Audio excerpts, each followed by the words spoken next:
నమస్తే. బీఆర్కే భక్తి ప్రేక్షకులకు స్వాగతం. ఈ రోజు మనతో పాటు స్టూడియోలో ఉన్నారు ప్రముఖ ఆధ్యాత్మికవేత్త డాక్టర్ అనంతలక్ష్మి గారు. ఆమెను అడిగి మనకున్న సందేహాలన్నీ కూడా నివృత్తి చేసుకుందాం. నమస్తే అమ్మ. నమస్తే అమ్మా. మా శివరాత్రి వస్తుంది. శివరాత్రి అనగా ప్రతి ఒక్కరికి కూడా పూజా నియమాలు అన్ని కామన్ గా ఉంటాయి. కానీ అందరికి వచ్చే ఒక డౌట్ ఏంటంటే ఆ రోజు పూజ గదిని కావచ్చు, పూజా సామాగ్రిని కావచ్చు, ఏ విధంగా శుభ్రపరచుకోవాలి, అంటే దానికంటూ సమయం ఉంటుందా అని ఒక అనుమానాలు అయితే చాలా మందికి వస్తూ ఉంటాయి.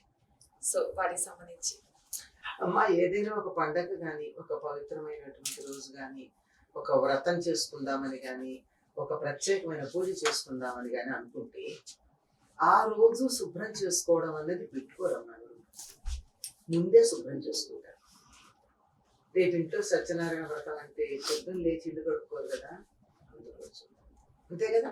ఇప్పుడు వరలక్ష్మి వ్రతం అంటే ముందు రోజే సిద్ధ పెట్టుకుంటాం. అట్లాగే శివరాత్రికి కూడా ముందు రోజే సంసిద్ధం అవుతాం. అంటే చక్కగా ఇళ్ళన్నీ శుభ్రం చేసుకుని, దేవుడి గదిని శుభ్రం చేసుకుని, ప్రతిరోజు దేవతా విగ్రహాలని మనం కడగం. కొంతమంది చేస్తారు కానీ అన్ని కడగరు. వాళ్ళు కూడా కొన్ని విగ్రహాలని వేటికి అభిషేకం చేస్తారు, వాటినే కడుగుతారు తప్ప అన్ని విగ్రహాలని, అన్ని ఫోటోలని రోజు చేయడం అన్నది ఒకటో రెండో ఉంటే పర్వాలేదు కానీ ఎక్కువ ఉంటే చేయడం కష్టం. అట్లాంటిది ఈ శివరాత్రికి కూడా పూర్తిగా ముందుగానే అన్ని శుభ్రం చేసుకుంటారు. ఇంకా గట్టిగా చెప్పాలంటే కొంతమంది ఇంట్లో ఉన్న బొంతలు దుప్పట్లతో సహా కడుగుతారు, ఉతుకుతారు. ఎందుకంటే నిత్యం వాళ్ళ ఇంట్లో ఒక రకమైనటువంటి దేవుడికి పూజ చేసేటప్పుడు పాటించాల్సిన శౌచం అంటే బయటికి వెళ్ళి వచ్చినటువంటి బట్టలతోని పనులు చేయడం, బయటికి వెళ్ళి వచ్చిన వాటిని దూరంగా పెట్టకుండా ఉండడం, ఇట్లాంటివి జరిగాయి అనుకో. అలాగే అంటు ముట్టు మైల లాంటివి కలపడం, పెద్ద పట్టింపు లేకుండా కలుపుకుంటారు. ఎందుకంటే నిత్యం దీపారాధన పూజ చేసే ఇళ్ళు కావాలి. అందువల్ల వాళ్ళకి పెద్ద దోషం ఉంటుందా అంటే ఉండదనే చెప్తారు అందరూ. ఎందుకంటే వాళ్ళు శారీరక శ్రమ చేస్తూ పూజకి దేవుడికి సమయం వినియోగించేంత తీరిక లేకుండా శ్రమ పడతారు కనుక. అందుకే దైవం కూడా వాళ్ళని ఏమనడు. నా దగ్గర కూర్చొని దీపం పెట్టి పూజ చేసి నైవేద్యం పెట్టిన దానికన్నా నువ్వు 10 మందికి ఉపయోగపడే పని చేస్తున్నావు కదా, అది. కానీ వాళ్ళు కూడా ఈ సందర్భంలో శివరాత్రికి పూజ చేద్దాము అనుకున్నప్పుడు ముందు రోజే ఇంట్లో ఉన్నటువంటి బొంతలు, దుప్పట్లు, ఈ రోజు లేదా పరుపులు ఉంటున్నాయి, పరుపులు ఎండల్లో వేసి వాటన్నిటిని శుభ్రం చేసుకుని మరీ సిద్ధంగా ఉంటారు. ఇంట్లో ఎక్కడ బూజులు గీజులు లేకుండా తీసేస్తారు, చాలా బాగా చేసుకుంటారు. అలాగే కాస్త పెద్ద పూజ చేసే అలవాటు ఉన్నటువంటి వాళ్ళు ఆ దేవుడి మందిరం ఉండొచ్చు, లేదా దేవుడికి ఒక గూడు ఉండొచ్చు, లేదా దేవుడిని ఓ మూలపేట మీద పెట్టి ఉండొచ్చు.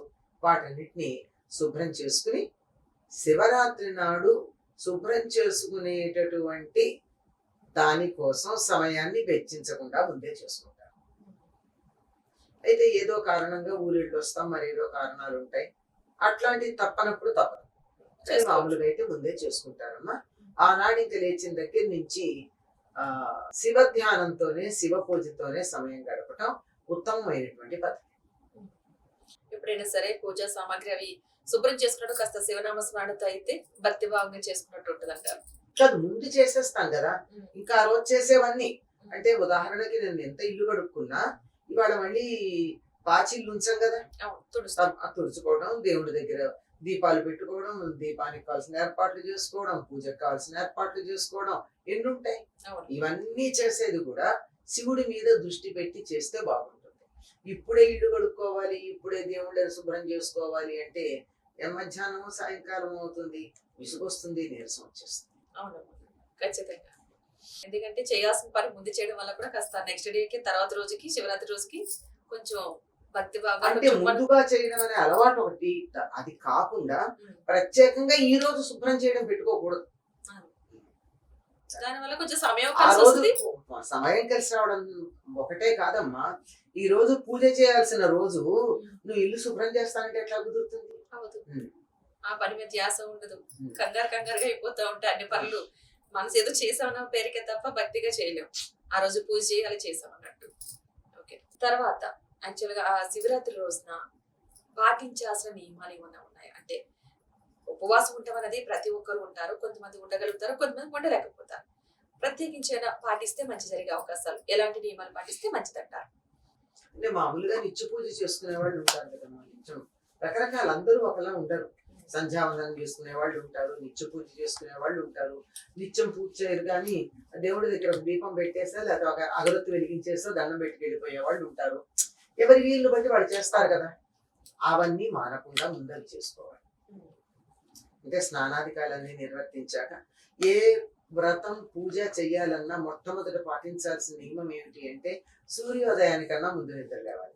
నేను 10ంటికి లేచి చేస్తాను, రాత్రి మేలుకుంటాను కనుక 12 దాకా పడుకుంటాను అంటే అది ఏదో సరదాగా చేసిన పని అవుతుంది తప్ప అది భక్తితో చేసిన పని అవుతుంది. సూర్యోదయానికన్నా ముందే నిద్ర లేవాలి. కాలకృత్యాలు తీర్చుకోవడం, స్నానం వీలైనంత వరకు సూర్యోదయానికన్నా ముందు చేయగలగాలి. అలా చేసి మన నిత్యం చేసే పూజాధికాలన్నీ చేసుకున్న తర్వాత ఇక రోజంతా శివ సంబంధమైనటువంటి విషయాలతో గడపాలి. అంటే శివుణ్ణి ధ్యానం చేయడం కావచ్చు, పూజ చేయడం కావచ్చు, అభిషేకం కావచ్చు. సాయంకాలం అయ్యేటప్పటికి కళ్యాణాలు చేస్తూ ఉంటారు చాలా చోట్ల. వీటిల్లో ఏది చేసినా శివ సంబంధంగా మాత్రమే మనం చేయడం అన్నది సరైనటువంటి పద్ధతి. అట్లాగే చెయ్యాలి అని చెప్పి అలా చేస్తూ ఉండడం. ఈరోజు మీరు ఇందాక అన్నట్టు ఉపవాసం చేయడం ఒకటి ఉంటుంది, తర్వాత జాగరణ కూడా చేస్తారు. ఈ రెండు ప్రధానంగా ఈరోజు అభిషేకం, ఉపవాసం, జాగరణ, ఈ మూడు ఆ శివరాత్రి ప్రత్యేకం. అమ్మ ఉపవాసం అంటే కొంతమంది ఉండగలుగుతారు, మరి కొంతమంది అంటే కొంచెం పెద్దవాళ్ళు ఎవరైనా ఉండలేకపోతే ఏమన్నా ఫలాలు అలాంటివి తీసుకుని ఉండవచ్చు అంటారు? అమ్మ ఉపవాసం అంటే అర్థం ఏమిటి? కడుపు మార్చుకోమని కాదు. కడుపు మార్చుకున్న వాళ్ళందరూ ఉపవాసం ఉన్నట్టు కాదు. హాస్పిటల్లో ఉండి మందులు వేసుకుంటూ అన్నం తినకుండా ఉన్న వాళ్ళందరూ ఉపవాసం ఉన్నట్ట కాదు కదా. ఉప అంటే సమీపంలో, వాసం అంటే ఉండడం, అంటే భగవంతుడి దగ్గరగా ఉండడం. ఆ రోజంతా ఇతర వ్యాపకాలన్నీ పక్కకు పెట్టి దేవుణ్ణే ధ్యానిస్తూ ఉన్నట్టయితే అది ఉప. దానికి భోజనం చేయకుండా ఉండడం జోడిస్తారు. ఎందుకు అంటే కడుపు నిండా భోజనం చేస్తే ఇలా ధ్యానం అని చెప్పి కళ్ళు మూసుకోగానే నిద్ర వస్తుంది, అంతే కదా. అంతెందుకు మనం హాయిగా కడుపు నిండా అన్నం తిని ఇలా కూర్చుని ఆ పేపర్ తీయండి, నిద్ర వస్తుంది. అంతే. పేపర్ మంది చదువుతుంది, మనం పేపర్ని చదవం. అట్లా ఉంటుంది. అందువల్ల అటువంటి నిద్ర రాకుండా ఉండాలి. చేస్తున్న దాంట్లో మనసు నిమగ్నం కావాలి అంటే ఆహార నియమం పాటించాలి. అన్నం కడుపు నిండా తినకుండా ఉండాలి. పైగా అప్పుడు జరిగే పద్ధతి ఏమిటంటే ఏం జరుగుతుందంటే అన్నం తినంగానే మన శరీరంలో ఉన్నటువంటి శక్తి అంతా పొట్ట మీద పెడుతుంది. అంటే జీర్ణం చేయాలి కదా. అప్పుడు ఏమవుతుంది, రక్తం అంతా అక్కడికి వెళ్ళి పైకి వెళ్ళడం తగ్గుతుంది మెదడుకి. మెదడుకి ఎప్పుడైతే రక్త ప్రసరణ తగ్గుతుందో కాస్త ఇట్లా కునికిపాట్లు వస్తాయి.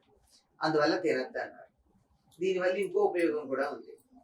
భోజనం చేయకపోతే హాయిగా వంట చేయక్కర్లా, తిని అరిగించుకోనక్కర్లా, వంట చేసిన పాత్రలు కడగక్కర్లా. ఎన్ని పనులు ఉన్నాయి, చాలా పనులు తగ్గుతున్నాయి. ఇవన్నీ తగ్గడం వల్ల ఈ సమయం కూడా దైవ ధ్యానంలో గడపాలి. అంటే ఇవాళ శివరాత్రి నేను ఉపవాసం ఉన్నాను, వంట లేదు, తిండి లేదు, నేను ఇల్లు సర్దుకుంటాను, లేదా వంటిల్లు బాగు చేసుకుంటాను, లేదా ఏదో ఇంకా పుస్తకాలు షెల్ఫ్లో చదువుతాను, లేకపోతే ఫ్రెండ్స్తో మాట్లాడతాను, ఎప్పుడెప్పటి నుంచో మిగిలిపోయిన పనులు చేస్తాను అనుకుంటే దాన్ని ఉపవాసం అంటారు. అది మాత్రం జస్ట్ ఫాస్టింగ్ అంతే. కడుపును మార్చుకోవటం అవుతుంది, లంఘనం అంటారు. లంఘనం చేసినట్టు అవుతుంది. అది దైవధ్యానంతో గడిపినప్పుడు మాత్రమే అది ఉపవాసం అవుతుంది. జాగరణ చేస్తూ ఉంటారు కదమ్మా. అంటే జాగరణ అంటే నైట్ అంతా అంటే రాత్రంతా వెలుగుగా ఉండాల్సి ఉంటుంది అంటారా, లేదంటే కొంతవరకు ఏమన్నా? అంటే శివుడు ఆవిర్భవించింది రాత్రి అర్ధరాత్రి. అర్ధరాత్రి అంటే మనకి ఏదో 12 గంటలు లెక్క వేసుకుంటాం, కానీ దానికి అటు ఇటుగా ఉంటుందమ్మా. మన వాళ్ళ లెక్క ప్రకారం 14 నిమిషాలు ఆ లెక్క ప్రకారం ఉంటుంది. సరిగ్గా అర్ధరాత్రి అయ్యేది. ఒక్కోసారి అర్ధరాత్రి మనకి ఎగ్జాక్ట్లీ 12ంటికి అవ్వదు. సూర్యాస్తమయం నుంచి సూర్యోదయం దాకా ఉండేటటువంటి కాలాన్ని 2 పెట్టి విభజిస్తే ఎంత వస్తుందో అది సరిగ్గా అర్ధరాత్రి. అట్లా ఎందుకు అవుతుంది? వేసవి కాలం వేరు ఉంటుంది, శీతాకాలం వేరుగా ఉంటాయి మనకి. కనుక మన వాళ్ళ లెక్కలు కొంచెం భిన్నంగా ఉంటాయి. ఏదేమైనా అర్ధరాత్రి అంటే అటు మర్నాటికి వెళ్ళలేదు, ఈనాటికి ఎండుగా ఉంది, అట్లా ఉండేటటువంటి ఆ సమయంలో లింగోద్భవం జరిగింది కనుక ఆ సమయంలో ఆయనకి అభిషేకాలు చేస్తారు. ఆ సమయంలో అభిషేకాలు చేసేటటువంటి సమయానికి మనం నిద్రపోతూ ఉంటే ఏం బాగుంటుంది, కళ్ళు మూసుకుంటూ నిద్రతో జోగుతూ ఉండకూడదు కదా, అందుకని ఉపవాసం చేయమన్నారు. ఉపవాసం చేసినప్పుడు మీకు నిద్ర రమ్మన్నా రాదు, అప్పుడు జాగరణ చేయడం అంటే కనీసం సూర్యాస్తమయం నుంచి అర్ధరాత్రి దాకా మేలుకుని శివుణ్ణి అర్చించుకోవడం ఒక పద్ధతి. ఇంకా అసలు ఏం చెప్తారంటే జాగరణ చేయడం అంటే రాత్రంతా మేలుకుని ఉంటారు, మర్నాడు ఉదయం స్నానాధికాలు నిర్వర్తించుకుని నిత్యం చేసేటటువంటి పూజలు మొదలైనవన్నీ చేసుకుని వండిన పదార్థం దేవుడికి నైవేద్యం చేసి అప్పుడు ఉపవాస దీక్ష వదులుతారు. కొంతమంది అయితే ఇంకొకళ్ళని భోజనానికి కూడా పిలుస్తారు. ఇప్పుడు ఎవరు రాదు, ఎందుకంటే మా ఇంట్లోనూ పూజ చేసుకుంటున్నామండి అనేవాళ్ళు ఉంటారు. అట్లా కాకుండా పూర్వం ప్రత్యేకంగా ఇలా మా ఇంట్లో భోజనానికి రావాలంటే నియమాన్ని పక్కకు పెట్టి వచ్చేటటువంటి నియమం కలిగిన వాళ్ళు ఉండేవారు. అట్లాంటి వాళ్ళతో కనుక జాగరణ అంటే మేలుకుని ఉండడం. ఈ మేలుకుని ఉండడం అన్నది మన వాళ్ళు మాకు చిన్నతనంలో రోజుకు 3 ఆటలు వేసేవారు సినిమా. శివరాత్రి జాగరణ అంటే 6 నుంచి 9 దాకా ఒక ఆట అయిపోతుంది మామూలుగా. ఆ 9 నుంచి కంటిన్యూస్ ఒకే టికెట్ మీద 3 సినిమాలు, 3 గంటల సినిమాలు ఉండేవి కదా. 9 నుంచి 12, 12 నుంచి 3, 3 నుంచి 6, 3 సినిమాలు ఒకటే టికెట్. ఇలాంటి సినిమాలు చూసి కొంతమంది పేకాడతారు. పేకాట్లాడి మేలుకుంటే అది జాగరణ అవుతుంది. అది నైట్ అవుట్ మాత్రమే అవుతుంది, జాగరణ అవుతుంది. జాగరణ అంటే ఏం చేయాలి, రాత్రంతా కూడా శివ సంబంధమైన గాథలు వింటూ గాని చదువుతూ గాని ఉంటారు. అది అంటే జాగరణ శబ్దానికి మేలుకుంటా అని అర్థం. మేలుకొనడం అంటే ఏమిటి, నిద్రపోవట్లేదుగా నేను మేలుకునే ఉన్నాగా మళ్ళీ నన్ను మేలుకొల్పడం దేనికి అని అడుగుతారేమో. శివ చైతన్యమునందు మేలుకొని ఉంటుంది. మన మనస్సు శివపరమైన భావాలతో మేలుకొని ఉండాలి కానీ ఊరికే తమోమయమైన ఆ నిద్ర నుండి మేలుకోవడమని కాదు అర్థం. అంటే మనం అంటూ ఉంటాం రే నువ్వు మేలుకోవాలి అని. మేలుకో అంటే సమాజం మేలుకో, ఇట్లా స్లోగన్స్ ఉంటున్నావు కదా. అంటే అర్థం ఏంటి, మేలుకో అంటే తెలివిగా ఉండమన్న అది అర్థం అనమాట. ఈ జాగరణ అంటే కూడా ఆ విధంగా తెలివిగా ఉండి జ్ఞానాన్ని పంచుకున్నట్టయితే అది మేలుకోవటం అవుతుంది, అది జాగరణ అవుతుంది. బలవంతంగా కూడా చాలా మంది జాగరణ పేరుతో వాళ్ళ ఇష్టపూర్వకంగా భక్తితో ఉన్నది అది జాగరణ కింద లెక్క వస్తుంది. కాకపోతే కొంతమంది బలవంతంగా ఏదో ఉండాలి, ఈ రోజు శివరాత్రి ఉండాలి కదా అని చెప్పేసి ఉంటూ ఉంటారు. సో అది అసలు జాగరణ లెక్కలోకి వస్తుంటారు. అసలు భగవంతుడి పట్ల మన మనసు మేలుకుని లేకపోతే జాగరణ ఎట్లా అవుతుంది? దానివల్ల ఎలాంటి ఉపయోగం ఉండదు కదా. ఉపయోగం ఉండదమ్మా. దాన్ని భగవంతుడి గురించి నువ్వు ఆలోచించి మేలుకుండడం నీ కోసం మాత్రమే అని చెప్పగలిగితే ఉంటుంది, లేకపోతే ఉండదు. ఎవరితోనో మాట్లాడితే ఆయన మీద నీళ్లు పోయాల్సిన అవసరం ఏముంది? లేదా టీవీ చూస్తూనో ఎవరి మాటలో వింటూనో సెల్ ఫోన్ లో మాట్లాడుతూనో అవసరం లేదు. ఇది అందరూ చేసే జాగరణ అంతా చేయకపోయినా మామూలుగా చేసేది కూడా ఇంతే. కనుక ఈ విధంగా దృష్టి దాని మీద లేకుండా చేస్తే ఫలించదు. భక్తి శ్రద్ధలతో ఏదైనా చేసినా సరే దాని మీద ఒక త్రికండ శుద్ధితో చేస్తూ ఉంటే ఏదైనా ఫలితం ఉంటుంది. ఓకే, అభిషేకం అంటున్నారు. అంటే అభిషేకం అంటే ఒక పాలతోని నీరుతో అసలు వేటితో అభిషేకాలు చేస్తే మంచి ఫలితాలు ఉంటాయి, అసలు ఏం చేయొచ్చు? అభిషేకం అంటే బాగా నీళ్లు పోయడం అని అర్థం. బాగా నీళ్లు పోయడం అంటే భగవంతుడి మీద మనం అనుకున్న దానికన్నా అధికంగా నీళ్లు వేయడం. అలాంటిది మామూలుగా నీళ్లతోనే చేస్తారు. శివుడు అభిషేక ప్రియుడు, నీటితోనే చేస్తారు.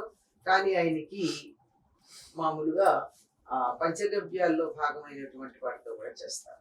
అంటే ఆవు పాలు, ఆవు పెరుగు, ఆవు నెయ్యి, ఆ తర్వాత కండ చక్కెర, ఫలోదకం, ఈ 5 పంచామృతాలు అంటారు. మనం మామూలు పంచదార వాడకూడదు, అది పూజకి పనికిరాదు, నైవేద్యానికి అంతకంటే పనికిరాదు. కనుక కండ చక్కెర అది వేసి వీటితో అభిషేకం చేస్తారు. ఇది ఎక్కువసేపు కూడా ఉండదు. ఏదో రుద్రం 11 సార్లు చదివితే రుద్రం ఒకదాని హృదయం దగ్గర ఇవి చేస్తారు, కానీ మిగిలినవంతా కూడా ఎక్కువగా చేసేది నీటితోని జలాభిషేకమే. ఆయనకి చాలా ఇష్టం. జలాభిషేకంతో మంచి ఫలితాలు. దేనికో గొప్ప కోసం అని కొన్ని పళ్ళ రసాలతో కూడా కొంతమంది చేస్తూ ఉంటారు. సో అలా చేయొచ్చు అంటారా? ఇందులోనే మనం అనుకున్నాం కదమ్మా, ప్రధానమైనటువంటిది నీళ్లు. అవును. పళ్ళ రసాలతో చేయొచ్చు, ఎన్నిటితో అయినా చేయొచ్చు. ఇంకా ఏమీ లేకపోయినా నీళ్ళతో కొబ్బరి నీళ్లు, చెరుకు పానకం, ఇవి మెయిన్. ద్రవ్యాలు ద్రవంగా ఉండేవి. ఆ తర్వాత తేనె, ఇవి ద్రవ పదార్థాలుగా ఉంటాయి, వీటితో కూడా చేయొచ్చు. ఇవి లేనంత మాత్రాన మనం మానేయాలి. నీళ్ళతో చేసినా శివుడు శాంతిస్తాడు. కానీ నీళ్లు ప్రధానం, నీళ్లు చాలా ప్రధానం. పంచామృతాలతో చేసి వదిలేస్తే చిమలు పట్టవమ్మా. పడతాయి. అంచేత నీళ్ళతో స్నానం చేస్తే గాని పంచామృతాలతో చేయించినందువల్ల వచ్చేటటువంటి జిడ్డు మట్టి అంటే. ఓకేనా, మీ రోజు మీ విలువైన సమయానికి కేటాయించి మా స్టూడియోకి వచ్చి మహాశివరాత్రి పర్వదినం యొక్క ఆ రోజు చేయాల్సిన విశిష్టతలు కావచ్చు, పూజా విధానం కావచ్చు, అభిషేకాలు కావచ్చు, మంచి విషయాలు తెలియజేసినందుకు ధన్యవాదాలమ్మా.